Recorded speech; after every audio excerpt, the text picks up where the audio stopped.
La verdad que no querían que supieras. Spinoza y la cruz. ¿Sabías que hace más de 350 años un filósofo judío fue excomulgado por revelar algo que cambiaría para siempre nuestra comprensión del poder? ¿Te has preguntado alguna vez por qué ciertos símbolos tienen tanto poder sobre las masas? ¿Qué dirías si te contara que la filosofía ya había desenmascarado los mecanismos de dominación siglos antes de que nosotros siquiera nos diéramos cuenta? Mi nombre es tu nombre y hoy vamos a descubrir juntos una de las verdades más revolucionarias y peligrosas de la historia occidental. Pero antes de comenzar, necesito pedirte un favor. Si estás viendo este video desde tu celular, por favor tócale al like ahora mismo. Esto ayuda mucho a que el algoritmo muestre este contenido a más personas que necesitan conocer esta verdad. Baruch Spinoza no fue solo un filósofo más, fue el hombre que se atrevió a decir lo que nadie quería escuchar, que los símbolos sagrados, incluyendo la cruz, habían sido convertidos en herramientas de control social. Y por esa verdad, pagó el precio más alto que un intelectual puede pagar, el ostracismo total de su comunidad. ¿Estás preparado para conocer una verdad que ha sido silenciada durante siglos? ¿Te atreves a cuestionar lo que siempre has dado por sentado? Entonces quédate conmigo, porque lo que estás a punto de descubrir va a cambiar para siempre tu perspectiva sobre el poder, la religión y la sociedad. Y por favor, déjame saber en los comentarios desde qué país estás viendo este video y a qué hora. Me encanta saber dónde están mis compañeros buscadores de la verdad alrededor del mundo. Si este contenido te impacta tanto como espero, compártelo con ese amigo que sabes que también necesita despertar a esta realidad. La Europa del siglo XVII, un continente en llamas. ¿Puedes imaginar un continente completamente devastado por guerras religiosas? Un lugar donde la diferencia entre ser católico o protestante podía significar la diferencia entre la vida y la muerte. Esa era la Europa que conoció Baruch Spinoza cuando nació en Ámsterdam el 24 de noviembre de 1632. Pero primero, déjame preguntarte algo. ¿Sabías que entre 1618 y 1648 Europa vivió lo que se conoce como la Guerra de los 30 años? No fue una guerra cualquiera. Fue un conflicto que arrasó con aproximadamente 8 millones de vidas, el 30% de la población de algunas regiones alemanas. ¿Y sabes cuál fue la causa principal de esta masacre? Las diferencias religiosas entre católicos y protestantes. Spinoza creció viendo cómo los símbolos religiosos se habían convertido en banderas de guerra. La cruz católica contra la cruz protestante. El mismo símbolo, interpretado de maneras diferentes, justificando el derramamiento de sangre de millones de personas. ¿No te parece extraño que un símbolo de supuesto amor y redención se hubiera convertido en motivo de odio y destrucción? La Inquisición española, establecida en 1478, seguía operando con toda su brutalidad. ¿Sabías que entre 1480 y 1834, la Inquisición española procesó a aproximadamente 150.000 personas y ejecutó a unas 5.000? Estas no son solo estadísticas, son vidas humanas destruidas en nombre de la pureza doctrinaria. Spinoza era consciente de que cualquier judío podía ser perseguido, torturado o asesinado por no convertirse al cristianismo. Pero aquí viene lo más interesante. La familia de Spinoza había llegado a los Países Bajos huyendo precisamente de la persecución religiosa en Portugal. Su abuelo, Isaac de Spinoza, y su padre, Miguel de Spinoza, habían sido criptojudíos, personas que practicaban el judaísmo en secreto mientras públicamente se hacían pasar por cristianos. ¿Puedes imaginar el trauma generacional de tener que esconder tu identidad religiosa para sobrevivir? Los Países Bajos del siglo XVII eran relativamente tolerantes comparados con el resto de Europa, pero esa tolerancia tenía límites muy claros. La República de las 7 Provincias Unidas había logrado su independencia de España en 1581, después de 80 años de guerra. Era una sociedad mercantil próspera, donde el comercio había creado una cierta apertura mental. pero donde el poder político seguía estando fuertemente influenciado por las iglesias reformadas. ¿Sabías que en esta época el concepto mismo de tolerancia religiosa era revolucionario? La idea de que diferentes religiones pudieran coexistir pacíficamente era vista como peligrosa por la mayoría de las autoridades europeas. El principio predominante era cuius regio, eius religio, de quien es la región, de él es la religión. Es decir, los súbditos debían adoptar la religión de su gobernante. En este contexto, puedes imaginar lo que significaba para un joven judío como Spinoza cuestionar no solo las doctrinas específicas de su propia religión, sino el papel mismo de la religión organizada en la sociedad. Él veía cómo los símbolos religiosos, que supuestamente representaban lo más sagrado y puro de la humanidad, se habían convertido en instrumentos de opresión, control y violencia. La educación judía que recibió Spinoza en la sinagoga Talmud Torah de Ámsterdam era excepcionalmente rigurosa. Estudió hebreo, arameo, la Torá, el Talmud y las obras de grandes filósofos judíos como Maimónides e Ibn Ezra, pero también tuvo acceso a la filosofía griega, especialmente a Aristóteles y a los pensadores modernos como René Descartes. ¿Te das cuenta de la explosiva combinación que esto representaba? Un joven con una formación religiosa profunda, pero también con acceso al pensamiento racional y crítico de la filosofía secular. Era como juntar fuego con pólvora. Spinoza comenzó a aplicar los métodos racionales de la filosofía a los textos sagrados, y lo que descubrió lo llevaría a la conclusión más peligrosa de su época. En 1656, cuando Spinoza tenía apenas 23 años, ya había desarrollado ideas que sus contemporáneos consideraban heréticas. Cuestionaba la autoría mosaica del Pentateuco, dudaba de la inmortalidad del alma, tal como la enseñaba la tradición. Y lo más peligroso de todo, sugería que los milagros descritos en las Escrituras podían explicarse por causas naturales. ¿Puedes imaginar el escándalo que esto causó en una comunidad que había sufrido siglos de persecución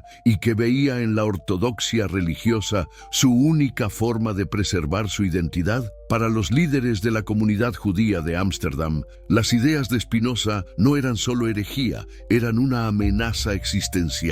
Pero Spinoza no se detuvo ahí. Comenzó a desarrollar una crítica sistemática de cómo las instituciones religiosas utilizaban el miedo y la esperanza para mantener a las personas en un estado de sumisión. Veía cómo la promesa del paraíso y la amenaza del infierno se habían convertido en las herramientas más efectivas de control social jamás inventada. El 27 de julio de 1656, el día que cambió la filosofía. ¿Sabías que existe una fecha exacta en la que podemos decir que nació la crítica moderna de la religión? El 27 de julio de 1656, cuando Baruch Spinoza fue excomulgado de la comunidad judía de Ámsterdam. Pero no fue una excomunión cualquiera, fue el destierro más severo y definitivo en la historia del judaísmo moderno. ¿Quieres escuchar las palabras exactas de esa excomunión? Te voy a leer parte del decreto y te aseguro que te va a impactar. Por decisión de los ángeles y juicio de los santos, excomulgamos, separamos, maldecimos y execramos a Baruch de Spinoza. Maldito sea de día y maldito sea de noche.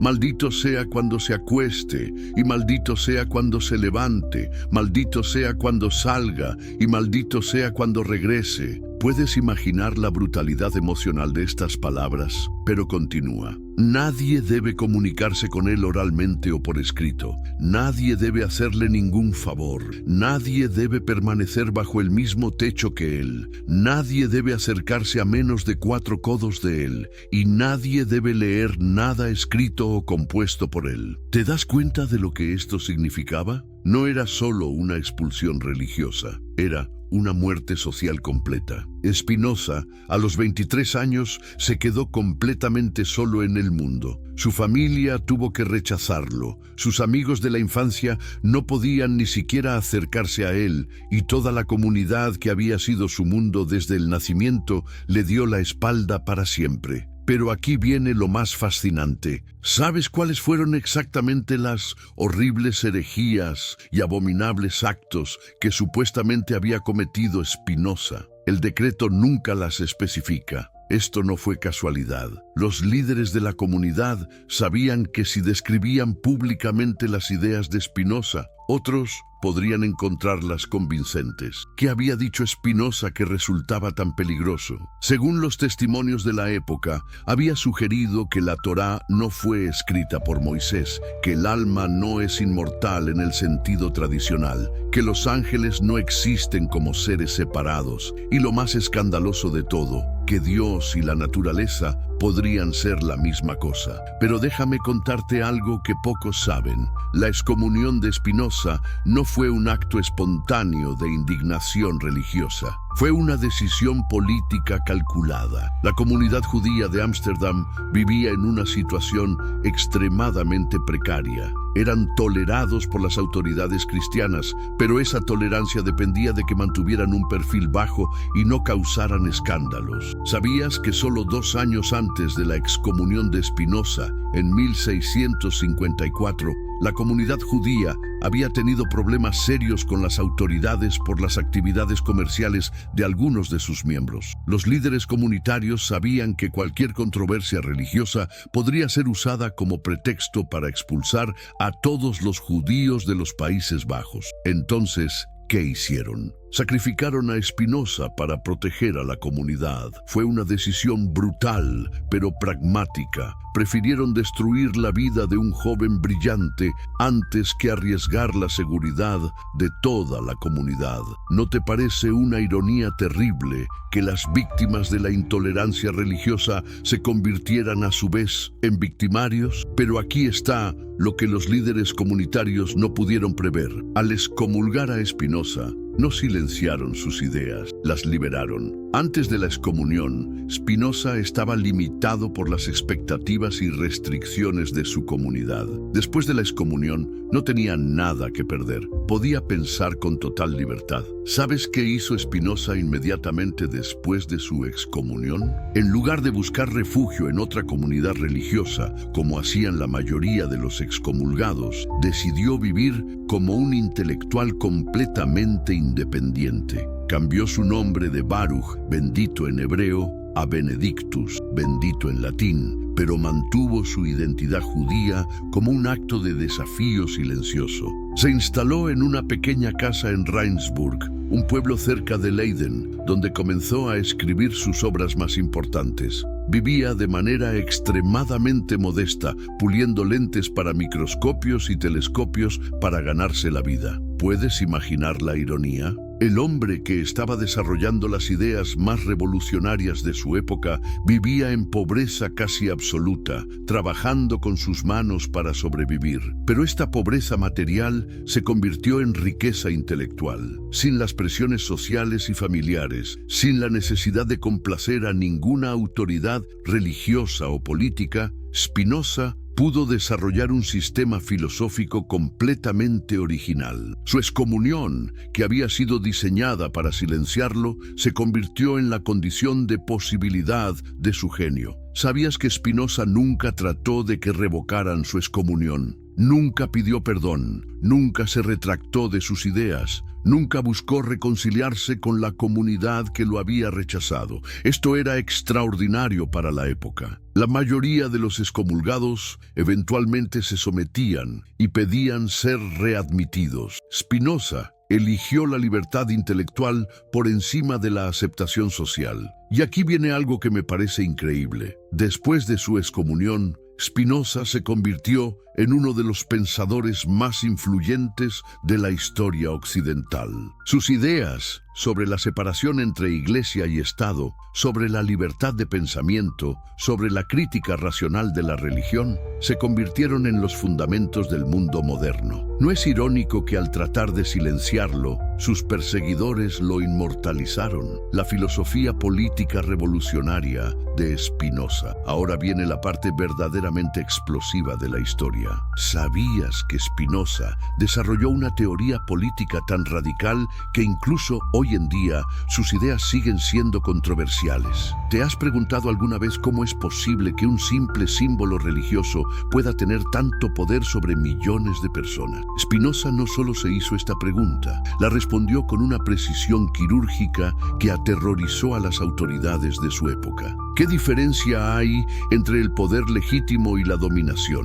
Esta pregunta, que puede parecer abstracta, era para Spinoza una cuestión de vida o muerte. Él había visto cómo su propia comunidad había usado su autoridad religiosa para destruir su vida social. Había observado cómo las iglesias cristianas justificaban guerras, persecuciones y torturas en nombre de Dios. ¿Cómo era posible que instituciones supuestamente dedicadas al amor y la caridad se hubieran convertido en máquinas de opresión? La respuesta de Spinoza fue revolucionaria. Distinguió entre el poder basado en la razón y el consentimiento, y el poder basado en la manipulación emocional y el miedo. ¿Sabías que esta distinción se convirtió en uno de los fundamentos de la teoría democrática moderna? Pero déjame explicarte cómo llegó Spinoza a estas conclusiones. Primero, estudió cuidadosamente la obra de Thomas Hobbes, el filósofo inglés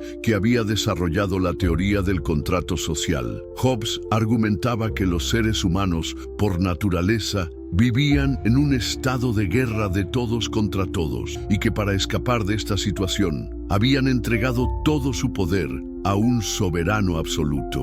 ¿Sabes qué encontró Spinoza problemático en esta teoría? Que Hobbes justificaba cualquier forma de poder, incluso la más tiránica, con tal de que mantuviera el orden social. Para Hobbes, era mejor vivir bajo un déspota que en la anarquía del estado natural. Spinoza pensaba que esto era una falsa dicotomía. ¿Y si existiera una tercera opción? ¿Y si fuera posible organizar la sociedad de tal manera que el poder político sirviera realmente al bienestar común en lugar de servir solo a los intereses de los gobernantes? Esta pregunta llevó a Spinoza a desarrollar una de las primeras teorías democráticas modernas. Para Spinoza, el poder legítimo debe basarse en lo que él llamaba la potencia colectiva del pueblo. ¿Qué significa esto? Que el verdadero poder de una sociedad no viene de la capacidad de unos pocos para dominar a los demás, sino de la capacidad de todos para cooperar en la realización de objetivos comunes. Pero aquí viene lo verdaderamente revolucionario. Spinoza argumentaba que las instituciones religiosas habían pervertido esta potencia colectiva, convirtiéndola en sumisión. ¿Cómo lo habían hecho? A través de lo que él llamaba la manipulación de los afectos. ¿Sabías que Spinoza desarrolló una teoría psicológica extraordinariamente sofisticada sobre cómo las emociones pueden ser utilizadas para el control político? Él identificó que los seres humanos están naturalmente motivados por dos emociones básicas, la esperanza y el miedo, y descubrió que las instituciones religiosas habían perfeccionado el arte de manipular estas dos emociones. ¿Cómo funciona esta manipulación? Por un lado, las religiones ofrecen esperanza, la promesa de una vida eterna de felicidad para quienes obedezcan las doctrinas y las autoridades religiosas. Por otro lado, amenazan con miedo, la promesa de un castigo eterno para quienes desobedezcan o cuestionen. ¿Te das cuenta de lo genial de este sistema de control? Crea una situación en la que la obediencia es recompensada con algo que no puede ser verificado en esta vida, la salvación eterna, mientras que la desobediencia es castigada con algo que tampoco puede ser verificado, la condenación eterna. Es el sistema perfecto de control social, porque es completamente indemostrable, pero emocionalmente irresistible. Pero Spinoza fue más allá de simplemente identificar este mecanismo. Explicó por qué funciona tan eficazmente. ¿Sabías que él argumentaba que la mayoría de las personas prefieren la certeza emocional a la incertidumbre racional? Es más cómodo creer en una autoridad que te dice exactamente qué pensar y cómo actuar, que enfrentar la difícil tarea de pensar por ti mismo. ¿Y sabes cuál es el precio de esta comodidad? La pérdida de la capacidad de pensar críticamente.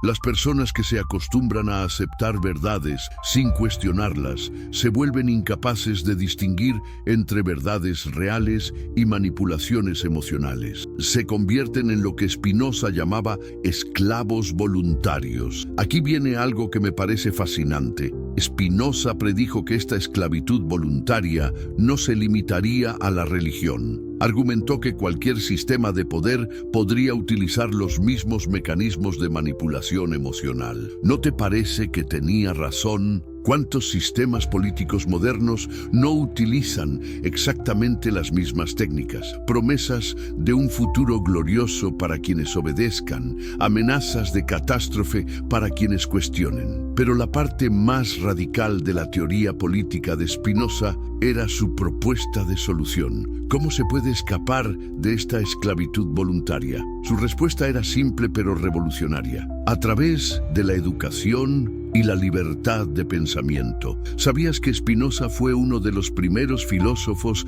en argumentar que la libertad de expresión y de pensamiento no eran solo derechos individuales, sino necesidades sociales? Él entendía que una sociedad donde las personas no pueden cuestionar abiertamente las ideas dominantes es una sociedad condenada al estancamiento y la opresión. ¿Por qué? Porque sin la posibilidad de crítica, los errores se perpetúan, las injusticias se consolidan y el poder se concentra en manos de quienes tienen más habilidad para manipular emociones, no de quienes tienen mejores ideas o mejores intenciones. Spinoza propuso algo que en su época era impensable: un Estado completamente secular, donde las autoridades políticas no tuvieran ningún poder sobre las creencias religiosas de los ciudadanos y donde las autoridades religiosas no tuvieran ningún poder sobre las decisiones políticas. ¿Te das cuenta de lo revolucionario que era esto en el siglo XVII?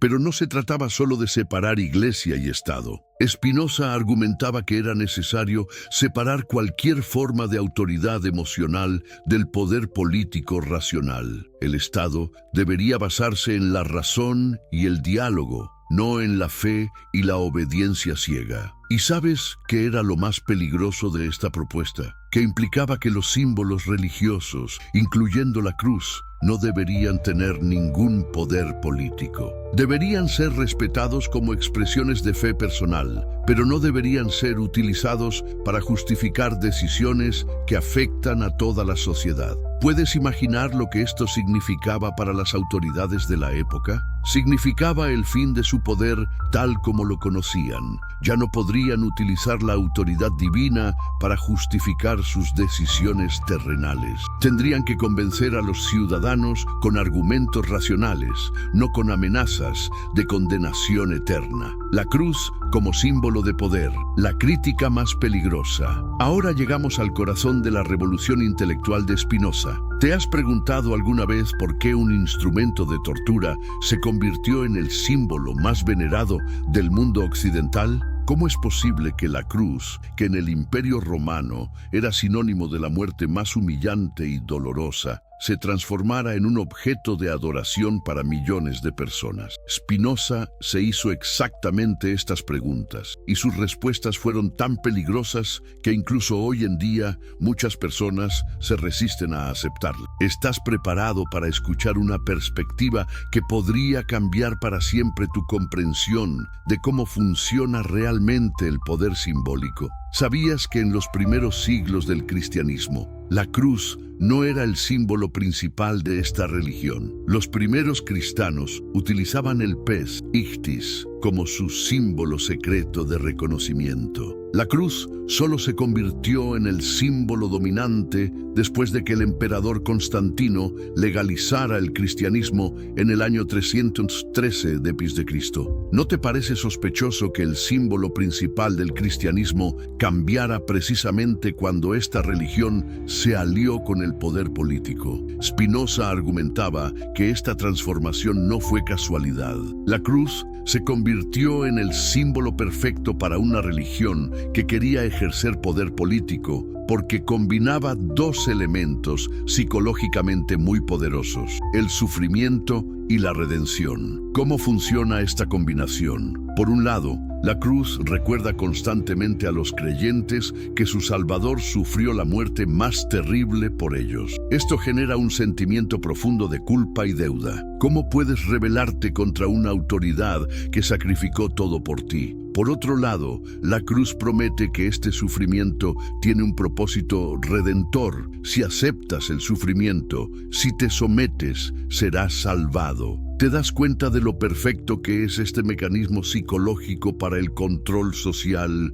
Convierte la sumisión en virtud y la rebelión en pecado. Hace que las personas se sientan culpables por cuestionar la autoridad y les promete recompensas eternas por obedecer. Pero Spinoza fue más profundo en su análisis. Observó que la cruz funcionaba de manera diferente para diferentes clases sociales. ¿Sabías que para las clases dominantes, la cruz era principalmente un símbolo de poder y legitimidad, mientras que para las clases dominadas era principalmente un símbolo de consolación y esperanza? ¿Cómo es esto posible? Para los poderosos, la cruz justificaba su posición social. Si Dios había permitido que su propio Hijo sufriera, entonces el sufrimiento de los pobres y oprimidos también debía ser parte del plan divino. La cruz legitimaba la desigualdad social al presentarla como algo ordenado por Dios. Para los pobres y oprimidos, la cruz ofrecía una explicación consoladora de su sufrimiento. Su dolor presente era solo temporal. Si lo aceptaban con paciencia y obediencia, serían recompensados en la vida eterna. La cruz funcionaba como lo que Marx más tarde llamaría el opio del pueblo. Una droga emocional que hacía soportable una realidad insoportable. Pero ¿sabes cuál era la parte más genial de este sistema? Que hacía que las víctimas de la opresión se convirtieran en cómplices de su propia opresión. En lugar de rebelarse contra la injusticia, la veían como una oportunidad de imitar el sufrimiento de Cristo y ganar méritos para la salvación eterna. Spinoza observó algo que me parece extraordinario: que la cruz había logrado invertir completamente los valores naturales humanos. ¿Qué quiero decir con esto? Que naturalmente los seres humanos buscan la felicidad, la salud, la prosperidad, el placer. Pero el cristianismo, usando la cruz como símbolo central, había logrado convencer a las personas de que estos deseos naturales eran pecaminosos y que el verdadero valor estaba en el sufrimiento, la abnegación, la pobreza y el sacrificio. ¿Te has dado cuenta de que esta inversión de valores beneficiaba principalmente a quienes ya tenían poder? Si convences a las personas de que la pobreza es virtud, no se rebelarán contra la desigualdad económica. Si convences a las personas de que el sufrimiento es redentor, no lucharán contra las injusticias que causan ese sufrimiento. Pero aquí viene lo más peligroso de la crítica de Spinoza. Él argumentaba que esta inversión de valores no era un accidente o una consecuencia no intencionada de la doctrina cristiana. Era una estrategia deliberada de control social. ¿Cómo llegó a esta conclusión? Estudiando cuidadosamente la historia del cristianismo primitivo. Spinoza observó que Jesús de Nazaret, según los propios evangelios, había sido un revolucionario social que cuestionaba la autoridad establecida, defendía a los pobres y marginados y criticaba duramente a las élites religiosas y políticas de su época. Pero ¿qué había pasado con este mensaje revolucionario? Había sido completamente domesticado y convertido en su opuesto. En lugar de cuestionar la autoridad, el cristianismo institucional enseñaba obediencia. En lugar de luchar contra la injusticia, enseñaba resignación. En lugar de buscar la felicidad en esta vida, enseñaba a esperar recompensas en la próxima. ¿Y sabes cuál fue el instrumento clave de esta transformación? La cruz. Al convertir la ejecución de un revolucionario en el símbolo central de la religión, las autoridades habían logrado algo increíble: transformar un mensaje de rebelión en un mensaje de sumisión. Spinoza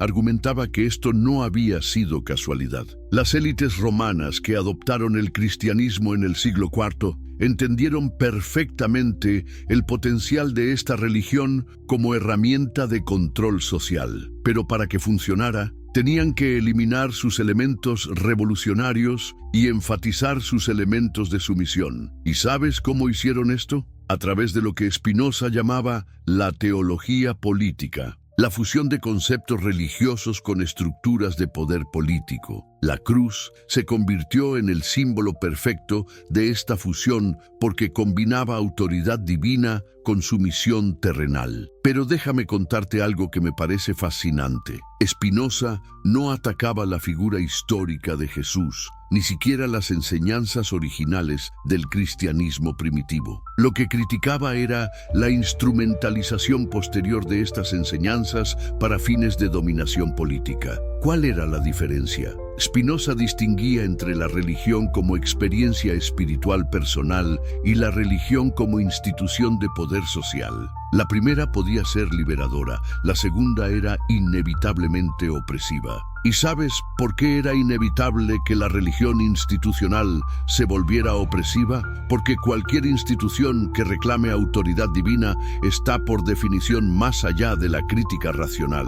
Si yo digo que mis ideas son solo opiniones humanas, puedes criticarlas, debatirlas, rechazarlas. Pero si digo que mis ideas son mandatos divinos, entonces criticarme se convierte en blasfemia. La cruz funcionaba como el símbolo perfecto de esta autoridad incuestionable. ¿Cómo puedes cuestionar algo por lo que Dios mismo había sufrido y muerto? ¿Cómo puedes rebelarte contra una autoridad que se presenta como representante de quien dio su vida por ti? Pero ¿sabes cuál era la conclusión más radical de Spinoza? Que este mismo mecanismo podía funcionar con cualquier símbolo, no solo con símbolos religiosos. Cualquier símbolo que lograra combinar autoridad emocional con promesas de redención podía ser utilizado para el control social. ¿No te parece que tenía razón? ¿Cuántos símbolos políticos modernos no funcionan exactamente de la misma manera? Prometen un futuro glorioso a cambio de obediencia presente y presentan cualquier crítica como traición a los valores sagrados que representan. La genialidad de Spinoza fue entender que el problema no estaba en símbolos específicos, sino en la sacralización de símbolos en general. Cualquier símbolo que se vuelve incuestionable se convierte automáticamente en una herramienta de dominación. ¿Sabías que uno de los filósofos más brillantes de la historia occidental desenmascaró uno de los mayores engaños de control social jamás perpetrados? ¿Te has preguntado alguna vez por qué ciertos símbolos religiosos fueron adoptados tan fácilmente por imperios que buscaban controlar a las masas? Antes de continuar, me gustaría saber algo sobre ti. ¿Desde qué país nos estás viendo ahora mismo? ¿Y qué hora es donde te encuentras? Déjamelo en los comentarios, porque es fascinante saber cómo esta información llega a diferentes rincones del mundo y en distintos momentos del día. Si estás viendo esto desde tu teléfono celular, te pido un pequeño favor que realmente me ayudaría muchísimo. Dale like a este video. Ese simple gesto ayuda a que esta información llegue a más personas que necesitan conocer estas verdades históricas que han sido ocultadas durante siglos. Baruch Spinoza, el filósofo judío holandés del siglo XVII, no solo revolucionó el pensamiento occidental con su ética geométrica y su concepto de Deus sive natura, sino que también realizó un análisis devastadoramente preciso sobre cómo los símbolos religiosos, particularmente la cruz, fueron instrumentalizados como herramientas de dominación política y social. Pero ¿cómo es posible que un símbolo que representa supuestamente amor y salvación se haya convertido en el estandarte de las conquistas más brutales de la historia? ¿Coincidencia? ¿O acaso hay algo mucho más profundo y calculado detrás de todo esto? La génesis del control. Antes de la cruz, para entender la magnitud de lo que Spinoza descubrió, debemos retroceder en el tiempo. ¿Sabías que antes del Edicto de Milán, en el año 313 de Cristo, el cristianismo era una religión perseguida, underground, que predicaba valores completamente opuestos a los del Imperio Romano? Los primeros cristianos rechazaban la violencia, se negaban a servir en el ejército romano, compartían sus bienes en común y vivían en comunidades igualitarias. ¿Te suena familiar? Exactamente lo contrario de lo que vimos después, cuando la cruz se convirtió en el símbolo del poder imperial. Spinoza observó con precisión matemática cómo el emperador Constantino I no tuvo una visión divina en la batalla del Puente Milvio en el año 312 d.C. ¿Realmente crees que un político romano experimentó una revelación mística justo cuando necesitaba unificar un imperio fragmentado? O quizás era mucho más calculado de lo que nos han contado. La realidad histórica que Spinoza desentrañó es mucho más fría y pragmática. Constantino se dio cuenta de que el cristianismo, con su estructura organizacional sólida, su capacidad de movilización popular y su mensaje de obediencia a la autoridad divina, podía ser la herramienta perfecta para consolidar el poder imperial. La transformación de símbolo de resistencia a instrumento de opresión. Pero ¿cómo se logró esta transformación tan radical? Spinoza identificó tres mecanismos fundamentales que convirtieron la cruz de símbolo de resistencia en instrumento de dominación. Primero, la institucionalización del mensaje. ¿Habías notado cómo el mensaje original de amar al prójimo como a ti mismo se transformó gradualmente en obedecer a la autoridad establecida porque viene de Dios? Esta no fue una evolución natural, sino una reingeniería deliberada del discurso religioso. Los primeros concilios ecuménicos, particularmente el de Nicea en 325 d.C., no fueron reuniones teológicas desinteresadas. ¿Quién convocó ese concilio? El propio emperador Constantino, quien financió los gastos de transporte y alojamiento de todos los obispos, el Estado romano, y quien tenía el poder de validar o rechazar las decisiones doctrinales. Exactamente. Spinoza demostró que estos concilios fueron operaciones de ingeniería social diseñadas para crear una versión del cristianismo que fuera compatible con y útil para el poder imperial. La cruz dejó de ser el símbolo del sacrificio de un rebelde ejecutado por el Estado romano para convertirse en el emblema del propio Estado. La psicología del control. ¿Cómo funciona la manipulación simbólica? ¿Pero por qué la cruz específicamente? ¿Por qué no otro símbolo? Spinoza entendió algo que los psicólogos modernos han confirmado. Los símbolos más poderosos son aquellos que generan respuestas emocionales profundas e inmediatas. La cruz evoca simultáneamente dolor y esperanza, muerte y resurrección, sacrificio y redención. Es el símbolo perfecto para generar tanto miedo como gratitud. ¿Miedo de qué? Del sufrimiento eterno. ¿Gratitud hacia quién? Hacia aquellos que supuestamente nos salvan de ese sufrimiento. ¿Te das cuenta de la genialidad psicológica de esta operación? La cruz no solo representa salvación, sino que implícitamente amenaza con condenación. Es la zanahoria y el palo unidos en un solo símbolo. Spinoza observó cómo este mecanismo fue utilizado consistentemente a lo largo de la historia. Cada vez que un poder político necesitaba justificar acciones que de otra manera serían consideradas inmorales, la cruz aparecía como legitimadora divina. Las cruzadas. La cruz como bandera de guerra. ¿Cómo es posible que soldados cristianos marcharan hacia Tierra Santa gritando Deus vult, Dios lo quiere, mientras masacraban poblaciones enteras? ¿No hay una contradicción fundamental entre el mensaje de no matarás y las guerras santas? Spinoza demostró que no había contradicción alguna una vez que entendemos que la cruz ya no representaba el mensaje original del cristianismo, sino que se había convertido en un símbolo de poder político imperial.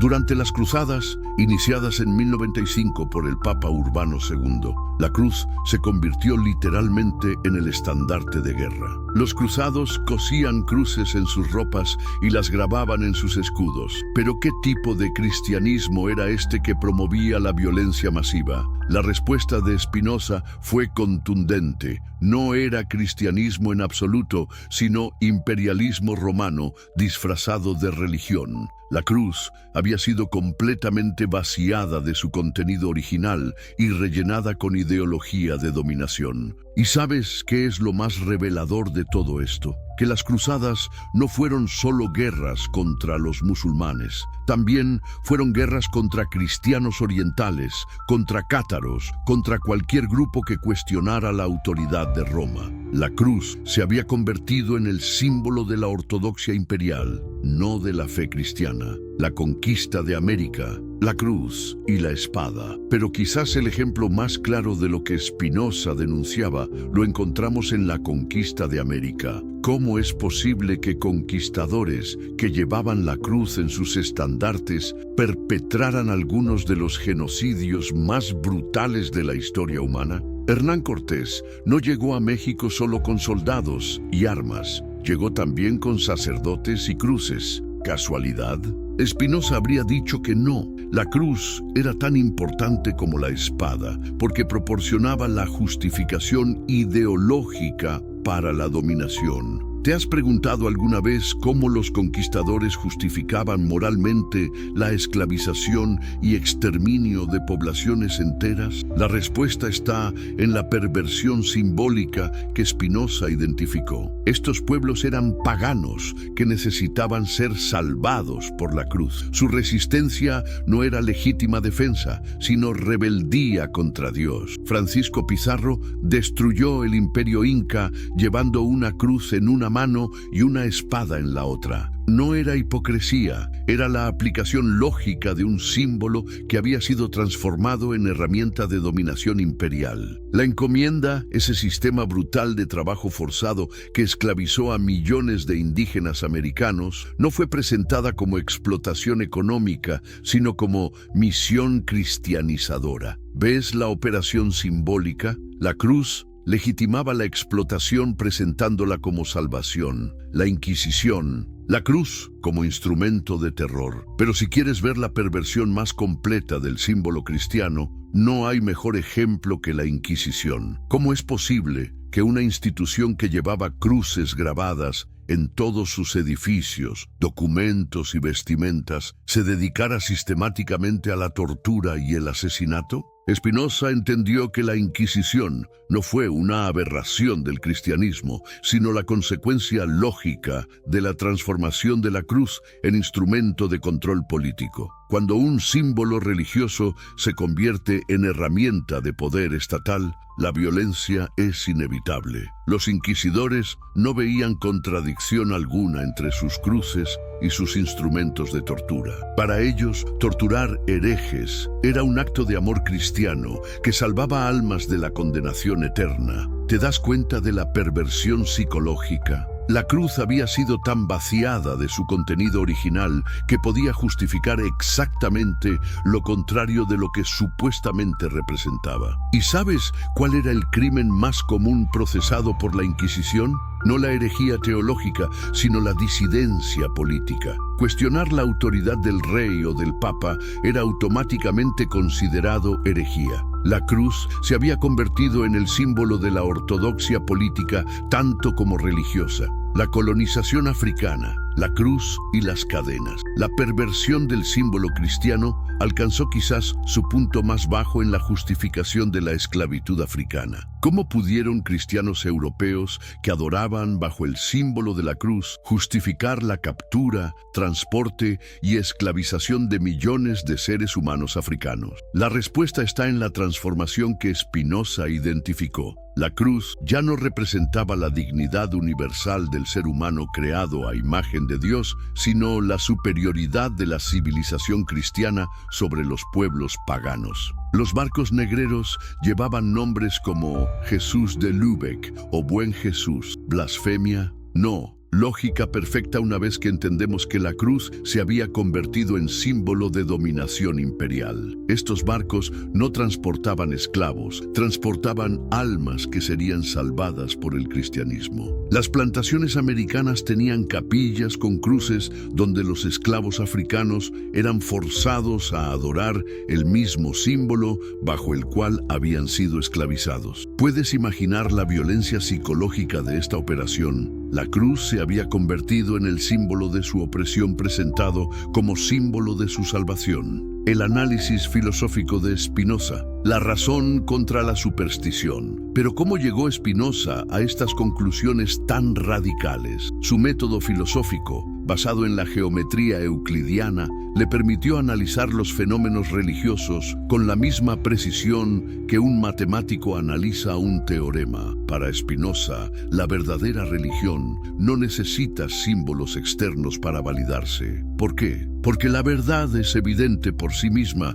cuando es entendida correctamente. Solo la falsedad necesita ser impuesta a través de símbolos, rituales y autoridades externas. ¿Te has preguntado alguna vez por qué las verdades matemáticas no necesitan cruces, templos o sacerdotes para ser aceptadas? Porque su evidencia es interna, racional, universal. Spinoza aplicó esta misma lógica a la religión. Si una creencia religiosa necesita ser impuesta a través de símbolos de poder, es porque no puede sostenerse por sus propios méritos racionales. La cruz, argumentaba Spinoza, se había convertido en lo que él llamaba una superstición organizada. No apelaba a la razón, sino al miedo y a la esperanza irracional. No promovía el entendimiento, sino la obediencia ciega. La crítica spinociana al poder clerical Spinoza no solo criticó el símbolo, sino toda la estructura de poder que se había construido alrededor de él. ¿Por qué los sacerdotes cristianos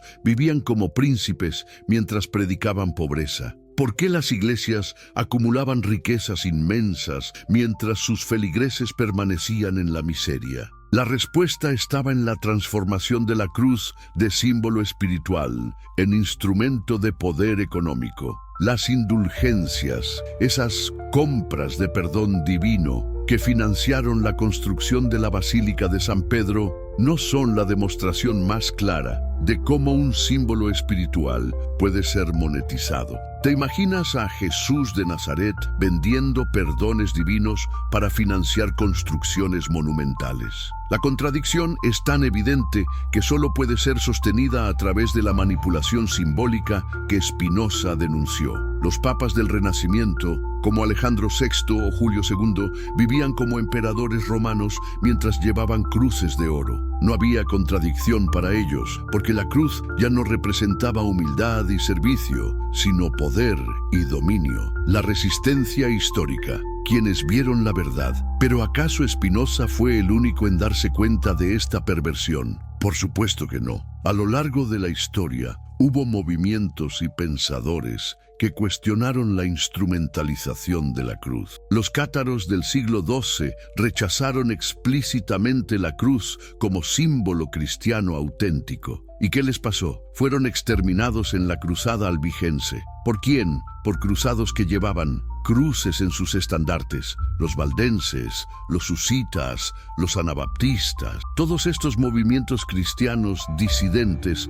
compartían una característica común. Rechazaban la cruz como símbolo de poder institucional y volvían al mensaje original de simplicidad y amor fraternal. ¿Y cuál fue la respuesta de la cristiandad oficial? Persecución, tortura, exterminio, siempre bajo el símbolo de la cruz. ¿Ves el patrón? La cruz se había convertido en el símbolo de la ortodoxia que exterminaba a quienes predicaban el cristianismo auténtico. La revolución industrial, la cruz y el capital. La perversión del símbolo cristiano no terminó con la Edad Media. Durante la revolución industrial, la cruz fue utilizada para justificar la explotación capitalista más brutal. ¿Cómo podían industriales cristianos mantener a trabajadores, incluyendo niños, en condiciones infrahumanas?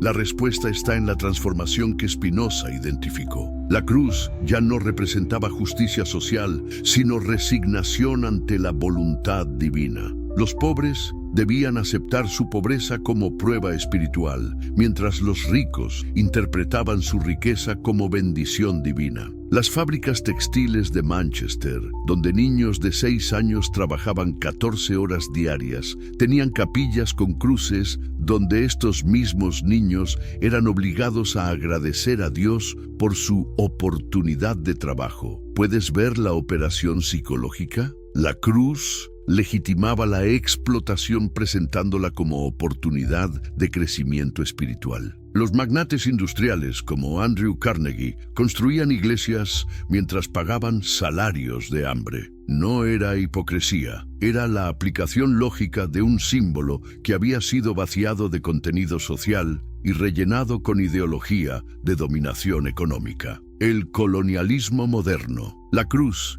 en África y Asia. Durante el siglo XIX, la expansión colonial europea llevó la cruz a África y Asia como justificación ideológica del saqueo imperial. ¿Cómo justificaban las potencias europeas la partición de África decidida en la Conferencia de Berlín de 1884-1885? La misión civilizadora cristiana. La cruz legitimaba el robo de recursos naturales, la destrucción de culturas milenarias y la imposición de sistemas económicos extractivos. Los africanos no estaban siendo colonizados, estaban siendo cristianizados. ¿Te has preguntado alguna vez por qué las compañías coloniales tenían nombres como Compañía Real Africana o Compañía de las Indias Orientales, pero sus estatutos hablaban de difundir la fe cristiana? Porque la cruz proporcionaba la cobertura ideológica perfecta para la explotación económica. Los misioneros cristianos no llegaban solos a territorio africano. Llegaban seguidos por comerciantes, soldados y administradores coloniales. ¿Casualidad? Spinoza habría identificado inmediatamente el patrón, la cruz como punta de lanza de la dominación imperial. La psicología moderna y la validación de Spinoza. ¿Sabías que la psicología moderna ha validado completamente las intuiciones de Spinoza sobre la manipulación simbólica? Los estudios sobre condicionamiento clásico demuestran exactamente cómo los símbolos pueden ser vaciados de su contenido original y rellenados con nuevos significados. Ivan Pavlov demostró cómo un estímulo neutro, como una campana, puede ser asociado con cualquier respuesta emocional a través de la repetición y el refuerzo. ¿No es exactamente lo que pasó con la cruz? Un símbolo original de resistencia fue asociado sistemáticamente con poder, obediencia y dominación, hasta que estas nuevas asociaciones se volvieron automáticas. Los experimentos de Stanley Milgram sobre obediencia a la autoridad mostraron cómo personas ordinarias pueden cometer actos terribles cuando una figura de autoridad les dice que es correcto hacerlo. ¿No es exactamente el mecanismo que Spinoza identificó? La cruz proporcionaba la figura de autoridad divina que justificaba cualquier acción, por terrible que fuera. La publicidad moderna, heredera de la manipulación simbólica. ¿Te has dado cuenta de que las técnicas publicitarias modernas utilizan exactamente los mismos mecanismos que Spinoza identificó en la manipulación religiosa? Los símbolos son vaciados de contenido y rellenados con asociaciones emocionales diseñadas para generar comportamientos específicos. ¿Por qué crees que las grandes corporaciones invierten millones en sus logos? Porque entienden perfectamente el poder de los símbolos para condicionar respuestas emocionales y comportamentales. Apple no vende computadoras, vende innovación. Nike no vende zapatos, vende victoria. McDonald's no vende comida, vende felicidad familiar. El mismo mecanismo que transformó la cruz de símbolo de resistencia en instrumento de dominación opera hoy en la publicidad, la política y los medios de comunicación. Spinoza fue el primero en decodificar este mecanismo, pero su aplicación es universal y atemporal. La neurociencia y los símbolos, la validación final. Los estudios de neuroimagen han demostrado que los símbolos religiosos activan las mismas regiones cerebrales asociadas con la autoridad parental y la jerarquía social. ¿Coincidencia? Spinoza habría dicho que no. Los símbolos religiosos fueron diseñados específicamente para activar estos circuitos neurológicos primitivos. Cuando vemos una cruz, nuestro cerebro no la procesa como un simple objeto geométrico, la procesa como un símbolo de autoridad que exige respuestas emocionales específicas: respeto, obediencia, temor reverencial. Estas respuestas fueron condicionadas durante siglos de asociación sistemática. ¿Y sabes qué es lo más fascinante? Que estos circuitos neurológicos pueden ser activados independientemente de las creencias conscientes de la persona. Incluso ateos y agnósticos muestran activación de estas regiones cuando son expuestos a símbolos religiosos. El condicionamiento opera a nivel subconsciente. La geopolítica contemporánea. La cruz sigue dominando. ¿Crees que la instrumentalización de la cruz terminó con la modernidad? Te invito a observar la geopolítica contemporánea. ¿Por qué las intervenciones militares occidentales en países musulmanes son presentadas como defensa de los valores cristianos occidentales? La cruz sigue siendo utilizada como símbolo de legitimación imperial. No importa que las guerras sean por petróleo, recursos naturales o control geopolítico, siempre son presentadas como defensas de la civilización cristiana contra la barbarie pagana. ¿Has notado cómo los políticos occidentales invocan sistemáticamente el patrimonio cristiano cuando necesitan justificar políticas que benefician a las élites económicas? La cruz proporciona la cobertura ideológica perfecta porque activa automáticamente respuestas emocionales de legitimación y obediencia. La resistencia contemporánea. Nuevos Spinoza. ¿Pero acaso no hay resistencia contemporánea a esta manipulación simbólica? Por supuesto que la hay. Pensadores como Noam Chomsky, Michel Foucault, Pierre Bourdieu y muchos otros han continuado el trabajo de Spinoza de desenmascarar los mecanismos de dominación simbólica. La teología de la liberación en América Latina intentó recuperar el contenido original del cristianismo, enfrentándose directamente a la instrumentalización de la cruz por parte de las élites. ¿Y cuál fue la respuesta?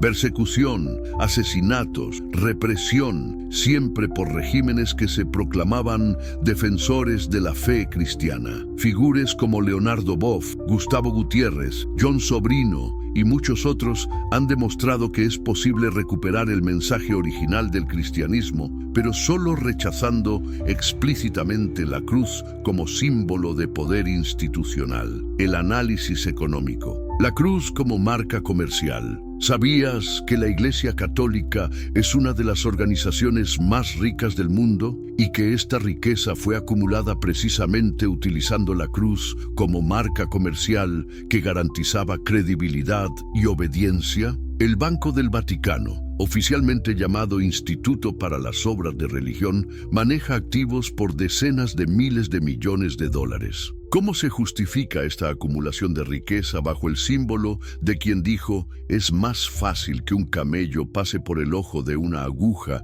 que un rico entre al reino de los cielos? La respuesta está en la transformación que Spinoza identificó. La cruz ya no representa el mensaje original de desprendimiento material, sino que se ha convertido en una marca que garantiza la confianza necesaria para las operaciones financieras. Las catedrales góticas no fueron construidas para la gloria de Dios, sino como demostraciones de poder económico y político. ¿Por qué crees que se construían en el centro de las ciudades, dominando el paisaje urbano? Para recordar constantemente a la población quién tenía el poder real. La educación como herramienta de perpetuación. ¿Te has preguntado alguna vez por qué la historia oficial que se enseña en las escuelas presenta las cruzadas como guerras santas justificadas, en lugar de como operaciones imperialistas de saqueo? ¿O por qué la conquista de América es presentada como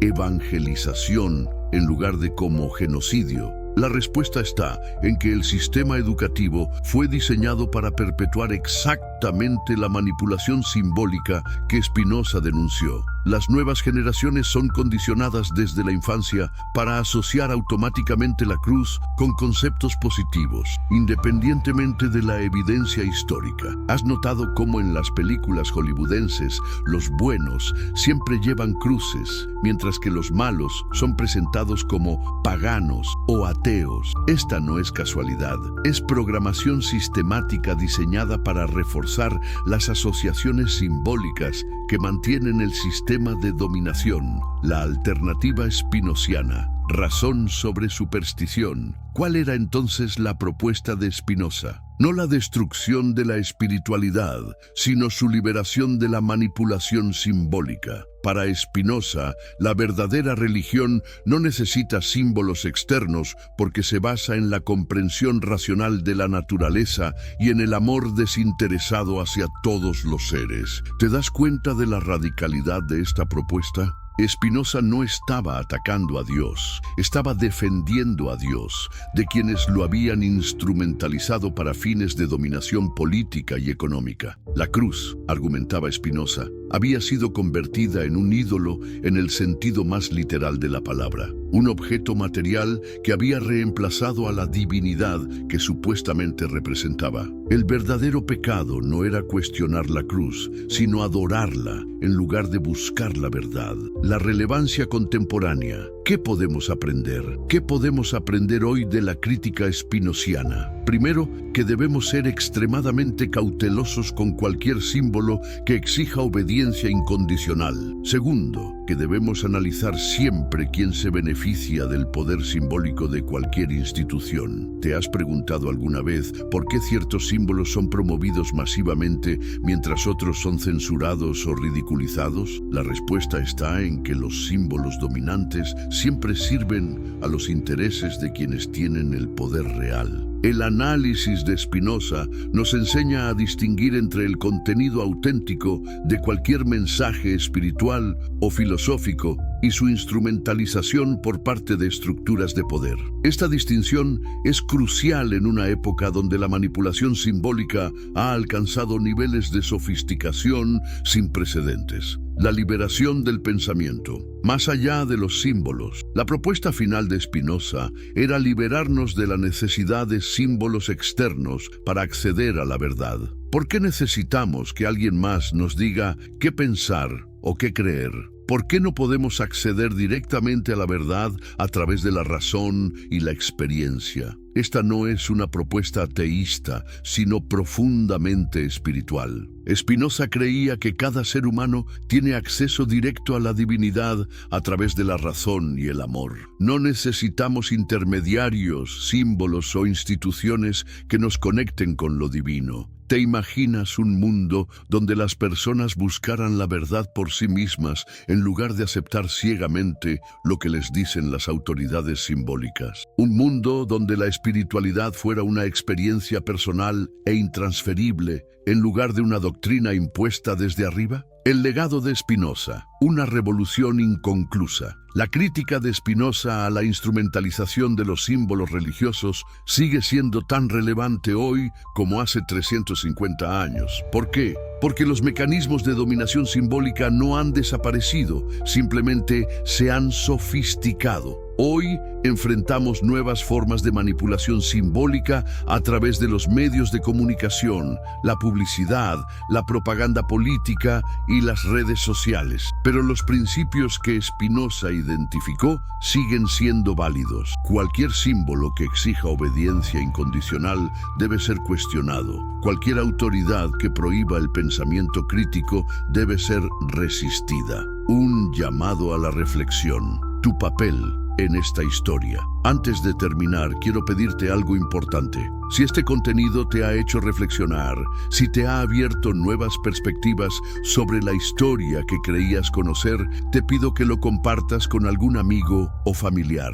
¿Por qué? Porque esta información necesita llegar a más personas que están buscando respuestas auténticas. Vivimos en una época donde tenemos acceso a más información que cualquier generación anterior en la historia humana. Pero también vivimos en una época de manipulación informativa sin precedentes. Por eso es crucial que las personas que buscan la verdad se conecten entre sí y compartan sus descubrimientos. ¿Recuerdas lo que te pregunté al principio sobre tu país y el horario en que estás viendo esto? Me encantaría que me lo dijeras en los comentarios, pero también me gustaría saber qué opinas sobre todo lo que hemos explorado juntos. ¿Habías considerado alguna vez la historia desde esta perspectiva? ¿Qué otros símbolos crees que podrían estar siendo instrumentalizados de manera similar? La revolución intelectual que Spinoza comenzó hace siglos continúa hoy a través de cada persona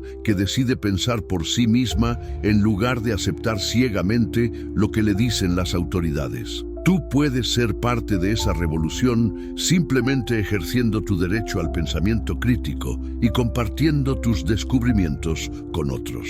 El futuro de la humanidad no depende de qué símbolos adoremos, sino de qué tan libres seamos para buscar la verdad por nosotros mismos. Y esa libertad comienza con el coraje de cuestionar incluso los símbolos más sagrados de nuestra cultura. La cruz fue una herramienta de dominio. Spinoza lo demostró con filosofía. La historia lo confirma con evidencia. Ahora tú tienes el conocimiento. ¿Qué vas a hacer con él? Prepárense, porque lo que están a punto de escuchar podría sacudir los cimientos de lo que creían saber.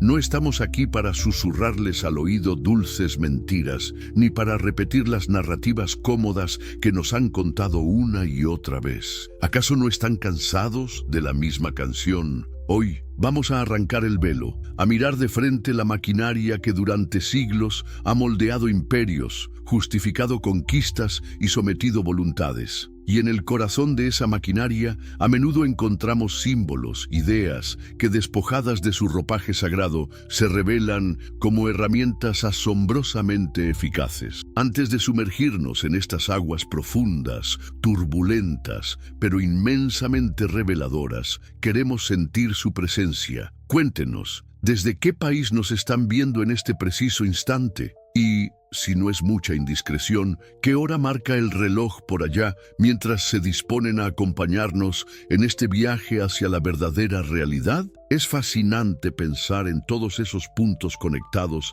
a través del tiempo y el espacio, unidos por la búsqueda de una comprensión más honda. Y ya que estamos en esto, si están en su celular y sienten que lo que compartimos tiene valor, échenos una mano para que este mensaje rompa las barreras. Denle para arriba, hagan swipe up, hypar, como le dicen algunos. No importa el término, el gesto es lo que cuenta. Esa simple acción nos ayuda una barbaridad a llegar a más mentes inquietas. Ahora sí, respiren profundo. Lo que sigue no es un cuento de hadas. Es la historia con sus luces y, sobre todo, con esas sombras que tanto se han esforzado en ocultar.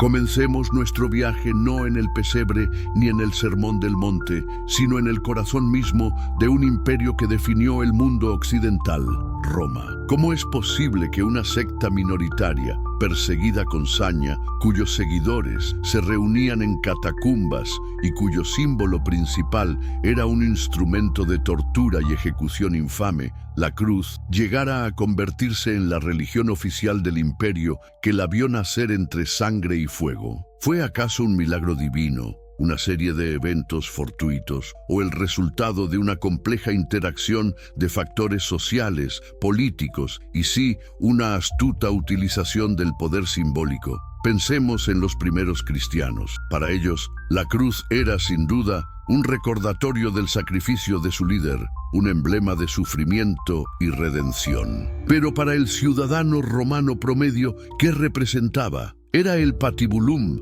el castigo reservado para esclavos, rebeldes y los peores criminales. ¿Se imaginan el impacto, la repulsión inicial? Sin embargo, esta misma crudeza, esta asociación con el martirio, ¿no le confirió también una extraña potencia, una capacidad de atraer a aquellos desilusionados con los dioses fríos y distantes del panteón romano, a los esclavos, a las mujeres, a los desposeídos que encontraban en esta fe una promesa de justicia y vida eterna? Durante siglos, ser cristiano era un riesgo. Las persecuciones, aunque esporádicas y geográficamente limitadas en sus inicios, se intensificaron bajo emperadores como Nerón, Decio o Diocleciano. No es irónico que el mismo aparato estatal, que luego elevaría la cruz a los altares, primero la usara para intentar erradicar a sus portadores. ¿O es que el poder siempre busca cooptar aquello que no puede destruir, transformando la resistencia en un nuevo pilar de su propia autoridad? Y entonces llega Constantino. La batalla del Puente Milvio en el 312 d.C. realmente vio una cruz en el cielo con la inscripción «In hoc signo vinces», «Con este signo vencerás», o fue una brillante jugada política, una forma de unificar a un ejército con crecientes contingentes cristianos, de atribuir una victoria crucial a un nuevo y poderoso Dios. Importa si la visión fue real o una conveniente leyenda tejida a posteriori. Lo que importa es el resultado. El edicto de Milán al año siguiente proclamando la tolerancia religiosa. Pero, ¿fue realmente tolerancia o el primer paso para una eventual hegemonía? Porque la tolerancia constantiniana no fue el fin de la historia, sino el comienzo de una nueva dinámica. El emperador, aunque no se bautizó hasta su lecho de muerte, se convirtió en el gran patrón del cristianismo. Convocó el concilio de Nicea en el 325 d.C. ¿Con qué fin? Para resolver disputas teológicas abstractas sobre la naturaleza de Cristo, o para unificar una fe cada vez más influyente bajo una doctrina única, más fácil de controlar y de integrar en la estructura imperial. ¿No es acaso la uniformidad doctrinal una herramienta poderosa para la cohesión social y por ende para el control estatal? ¿Cuántas voces disidentes, cuántas interpretaciones alternativas del mensaje cristiano fueron silenciadas, etiquetadas como herejías, en aras de esta nueva ortodoxia imperial? Arrio y sus seguidores, por ejemplo, ¿eran simplemente teólogos equivocados o representaban una forma de cristianismo que no encajaba tan cómodamente con las ambiciones de un imperio centralizado? La cruz, antes símbolo de la resistencia contra el poder imperial, comenzaba a transformarse. Empezó a aparecer en los estandartes militares, en las monedas, en los edificios públicos. ¿No es este el momento en que el símbolo del ejecutado comienza a convertirse en el símbolo del ejecutor, o al menos del poder que respalda la ejecución de aquellos que desafían el nuevo orden? El proceso culminó con Teodosio I, quien en el 380 d.C., mediante el Edicto de Tesalónica, declaró el cristianismo niceno como la única religión estatal legítima del Imperio Romano. Se prohibieron los cultos paganos, se cerraron templos, se destruyeron estatuas. ¿Dónde quedó la tolerancia predicada apenas unas décadas antes? ¿No es este un ejemplo claro de cómo una fe, una vez que se fusiona con el poder del Estado, puede volverse tan intolerante y opresora como aquellos a quienes antes denunciaba? La cruz, ahora en la cima del poder, no proyectaba una sombra sobre aquellos que no se arrodillaban ante ella. Pensemos en los filósofos paganos, en los seguidores de las antiguas religiones mistéricas, en los propios judíos que ya vivían dentro del imperio. ¿Cómo experimentaron ellos esta victoria del cristianismo? ¿Como una liberación o como el inicio de una nueva era de restricciones y persecuciones bajo un nuevo estandarte sagrado? Este matrimonio entre Iglesia y Estado sentó un precedente que resonaría durante más de milenio y medio. La cruz, ahora símbolo del Imperio Romano cristianizado, ya no era solo una promesa de salvación en el más allá, sino también un emblema de poder terrenal, de legitimidad política y, para muchos, de una nueva forma de dominación. ¿Podemos realmente separar la cruz de la espada cuando ambas son esgrimidas por la misma mano imperial? ¿O es que la historia nos muestra una y otra vez que cuando lo sagrado se inviste de poder coercitivo, su mensaje original de amor y compasión corre el grave peligro de ser ahogado por los gritos de los oprimidos en su nombre? Y así, el símbolo que nació del sufrimiento de un rebelde contra el orden establecido se convirtió en el emblema de ese mismo orden, listo para ser exportado, impuesto y defendido a cualquier costo. Una transformación asombrosa, ¿no creen? Una que nos obliga a preguntarnos, ¿cuántos símbolos que hoy veneramos han sufrido metamorfosis similares, sirviendo a fines que sus creadores originales jamás hubieran imaginado o aprobado? Esta primera etapa de transformación es crucial, porque sin ella, la historia de Occidente, y por extensión, de gran parte del mundo, habría sido radicalmente diferente. La cruz no solo conquistó Roma. En cierto sentido, Roma conquistó a la cruz, moldeándola a su imagen y semejanza, convirtiéndola en un instrumento imperial. ¿Una paradoja? Quizás. O quizás simplemente la cruda realidad de cómo funciona el poder. A medida que el Imperio Romano de Occidente se desmoronaba bajo el peso de sus propias contradicciones y las oleadas de pueblos germánicos, ¿qué ocurrió con ese poder que la cruz había llegado a simbolizar? ¿Se extinguió entre las ruinas de los templos y los palacios? ¿O encontró un nuevo anfitrión, una nueva institución capaz de preservar y expandir su influencia en un mundo caótico y fragmentado? La respuesta, como muchos ya sospecharán, reside en la figura del obispo de Roma, el Papa. ¿Cómo fue que este líder religioso, inicialmente uno entre varios patriarcas importantes, logró consolidar una primacía, una autoridad que eventualmente le permitiría ungir reyes, deponer emperadores e inspirar ejércitos? ¿Fue simplemente la voluntad divina o una hábil combinación de maniobras políticas, acumulación de riqueza y, una vez más, la estratégica utilización de la autoridad simbólica conferida por la cruz? Pensemos en figuras como León I, quien según la tradición convenció a Atila el Huno de no saquear Roma, realidad histórica o leyenda piadosa. Lo cierto es que, en ausencia de un poder imperial fuerte en Occidente, los obispos, y en particular el de Roma, comenzaron a asumir funciones administrativas y de liderazgo que iban mucho más allá de lo puramente espiritual. Se convirtieron en faros de estabilidad en un mar de incertidumbre. Y la cruz, su estandarte, representaba no solo la fe, sino también el orden, la civilización, la continuidad con el glorioso pasado romano. Y luego tenemos la infame Donación de Constantino, un documento que apareció en el siglo VIII, pretendiendo ser un decreto del emperador Constantino del siglo IV, por el cual se concedía al Papa Silvestre I y a sus sucesores la autoridad sobre Roma, Italia y, de hecho, sobre todo el Imperio Romano de Occidente. ¡Qué conveniente! ¿No les parece? Hoy sabemos que fue una falsificación, una de las más exitosas de la historia. Pero durante siglos, este documento fue utilizado por el papado para justificar sus crecientes ambiciones temporales, para reclamar soberanía sobre vastos territorios y para afirmar su superioridad sobre los monarcas seculares. ¿Cuántas tierras, cuánta riqueza, cuánto poder se acumuló bajo la sombra de esta mentira piadosa? Todo ello legitimado por la autoridad moral que la Iglesia,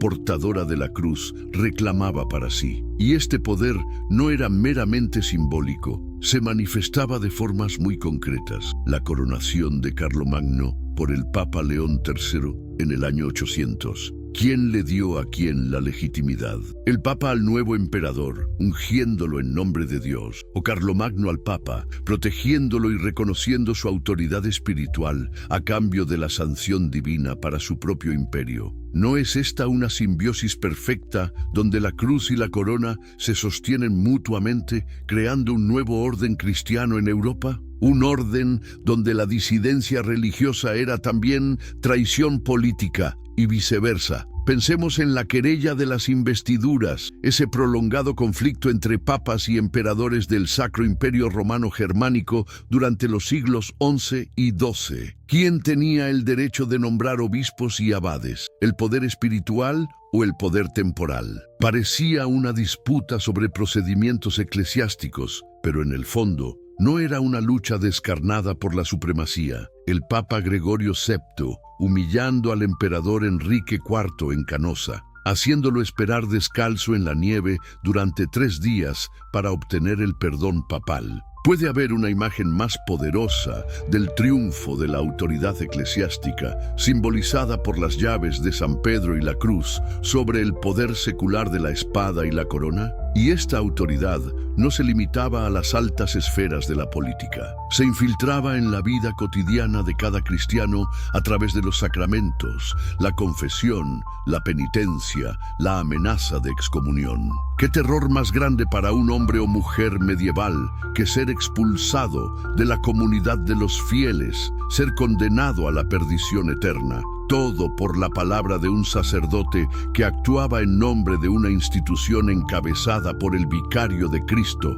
el portador de la cruz. ¿No es esto un sistema de control social inmensamente eficaz, basado no tanto en la fuerza bruta, aunque también existía, como en el poder sobre las conciencias, sobre las esperanzas de salvación y los miedos a la condenación? Y luego, por supuesto, están las cruzadas.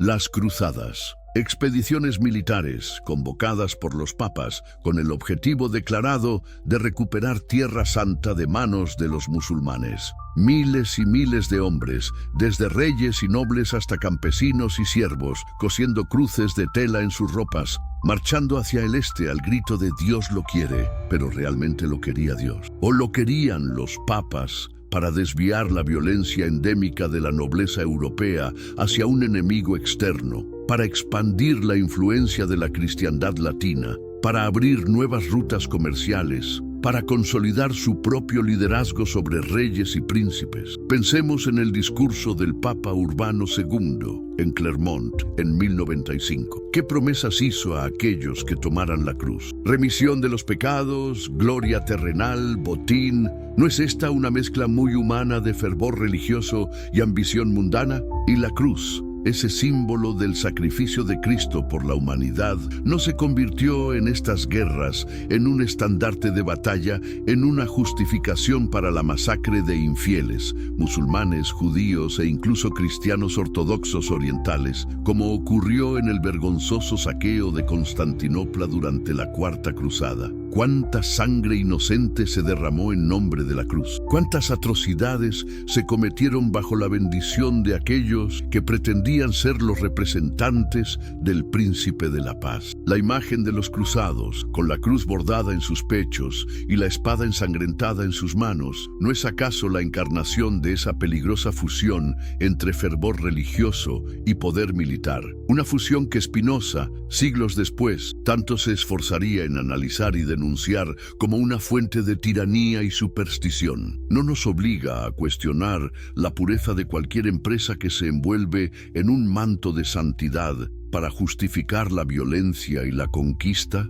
Y mientras las cruzadas se libraban en el exterior, ¿qué ocurría dentro de Europa? La Iglesia, con su inmenso poder y riqueza, toleraba la disidencia interna. Permitía que florecieran interpretaciones alternativas de la fe, del mensaje de Cristo, de la propia cruz. La respuesta es un rotundo no. Y el instrumento para asegurar esta uniformidad fue una de las instituciones más siniestras jamás creadas en nombre de Dios: la Santa Inquisición. Establecida formalmente en el siglo XIII, aunque con antecedentes previos, la Inquisición tenía como objetivo erradicar la herejía. ¿Pero qué era la herejía? Una desviación teológica genuina, o, a menudo, cualquier forma de pensamiento, cualquier costumbre, cualquier conocimiento que desafiara la autoridad doctrinal y el poder de la Iglesia. Cátaros, valdenses, beguinas, espirituales franciscanos, movimientos que a menudo buscaban una forma de cristianismo más simple, más pobre, más apegada al evangelio original. No es irónico que fueran perseguidos con tanta saña por una institución que se había vuelto inmensamente rica y poderosa, precisamente en nombre de aquel que predicó la pobreza y la humildad. Los métodos de la Inquisición son tristemente célebres: la denuncia anónima, el secreto procesal, la ausencia de abogados defensores, el uso de la tortura para obtener confesiones, la confiscación de bienes de los condenados, un incentivo económico para la persecución, quizás. Y finalmente, la entrega al brazo secular para la ejecución, usualmente en la hoguera. ¿Y todo esto bajo qué símbolo? Bajo la cruz, que presidía las salas de interrogatorio y los autos de fe. Puede haber una perversión más terrible: el símbolo de la redención utilizado para justificar el tormento y la muerte. Pensemos en el infame manual para inquisidores, el Malleus Maleficarum, el martillo de las brujas, publicado a finales del siglo XV. Un tratado que detallaba cómo identificar, interrogar y condenar a las brujas. Cuántas mujeres, en su mayoría pobres, ancianas, conocedoras de remedios herbales o simplemente diferentes, fueron torturadas y quemadas vivas gracias a la paranoia y la misoginia codificadas en este libro, todo ello con la bendición de la Iglesia y bajo la mirada vigilante de la cruz. ¿No es esto un ejemplo aterrador de cómo el poder, cuando se cree infalible y divinamente ordenado, puede desatar las más oscuras pulsiones humanas? Incluso dentro de la propia Iglesia, las luchas por el poder eran feroces. El cisma de Occidente, a finales del siglo XIV y principios del XV, con 2 y a veces hasta 3 papas rivales excomulgándose mutuamente y reclamando ser el único y verdadero sucesor de San Pedro. ¿Se imaginan la confusión entre los fieles? ¿A quién obedecer? ¿Qué cruz seguir? ¿No demostraba esto que la institución papal, a pesar de sus pretensiones divinas, estaba profundamente enredada en las ambiciones y debilidades humanas más terrenales? Este vasto edificio de poder eclesiástico, construido a lo largo de un milenio, con la cruz como su piedra angular y su estandarte, parecía inexpugnable. Controlaba la educación a través de las universidades monásticas y catedralicias, la moral a través de la confesión y la predicación, la política a través de su influencia sobre reyes y príncipes, y las almas a través de la promesa del cielo y la amenaza del infierno. Pero era realmente monolítico, o ya se estaban gestando en su interior las semillas de su propia fragmentación, de una revuelta que sacudiría a la cristiandad hasta sus cimientos, porque la historia nunca se detiene, y el poder, especialmente cuando se ejerce de forma absoluta y opresiva, inevitablemente genera resistencia. La opulencia de la Iglesia, la corrupción de algunos de sus miembros, la venta de indulgencias, pagar para reducir el tiempo en el purgatorio. ¿En serio? El creciente abismo entre los ideales predicados y la realidad vivida por muchos clérigos, todo esto estaba creando un profundo malestar. ¿Cuánto tiempo más podría sostenerse un sistema que parecía haberse alejado tanto del mensaje original de aquel cuyo sacrificio representaba la cruz? Y entonces, en el umbral del siglo XVI, un monje agustino alemán llamado Martín Lutero clavó sus 95 tesis en la puerta de la iglesia del castillo de Wittenberg. ¿Un simple debate académico, como él quizás pretendía inicialmente? ¿O la chispa que encendería la pradera reseca de la cristiandad europea? Lo que siguió fue la Reforma Protestante, un cataclismo que rompió la unidad religiosa de Occidente y transformó para siempre el panorama político, social y cultural. ¿Qué impulsaba a Lutero y a otros reformadores como Calvino, Zwinglio o Knox? ¿Era solo una cuestión de doctrina teológica, la justificación por la fe, la autoridad de las Escrituras por encima de la tradición eclesiástica? ¿O había también una profunda crítica al poder y a los abusos de la Iglesia romana, a esa estructura de dominación que se había construido, ladrillo a ladrillo, bajo el signo de la cruz? Cuando Lutero denunciaba la venta de indulgencias, no estaba atacando directamente una de las formas en que la Iglesia obtenía riqueza y ejercía control sobre las conciencias. Cuando traducía la Biblia al alemán, poniéndola al alcance del pueblo común, no estaba socavando el monopolio interpretativo del clero, empoderando al individuo para buscar a Dios sin intermediarios. La reacción de Roma fue previsiblemente furiosa. Lutero fue excomulgado, declarado hereje, Pero los tiempos habían cambiado.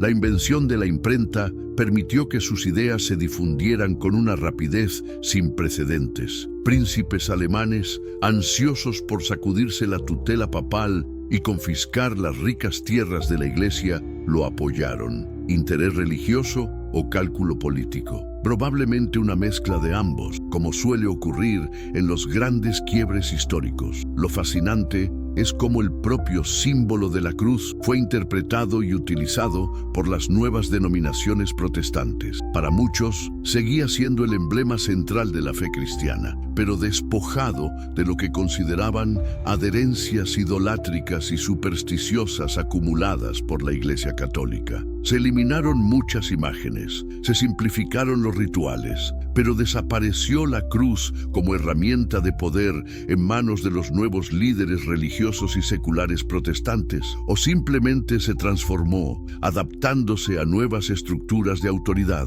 Pensemos en la Ginebra de Calvino, una ciudad-estado gobernada por principios teocráticos, donde la moralidad pública era estrictamente vigilada y las desviaciones castigadas con severidad. ¿No era esto una nueva forma de control social en nombre de una interpretación particular del cristianismo, con su propia versión de lo que la cruz exigía de sus seguidores? ¿Y qué decir de las guerras de religión que asolaron Europa durante más de un siglo? Católicos contra protestantes, luteranos contra calvinistas, millones de muertos en Francia, en Alemania, en los Países Bajos, en Inglaterra. ¿En nombre de qué? En nombre de diferentes interpretaciones de la misma fe, del mismo Dios, del mismo símbolo de la cruz. ¿No es esta la máxima tragedia, la máxima ironía? Que el emblema del amor y la reconciliación se convirtiera en una bandera de guerra,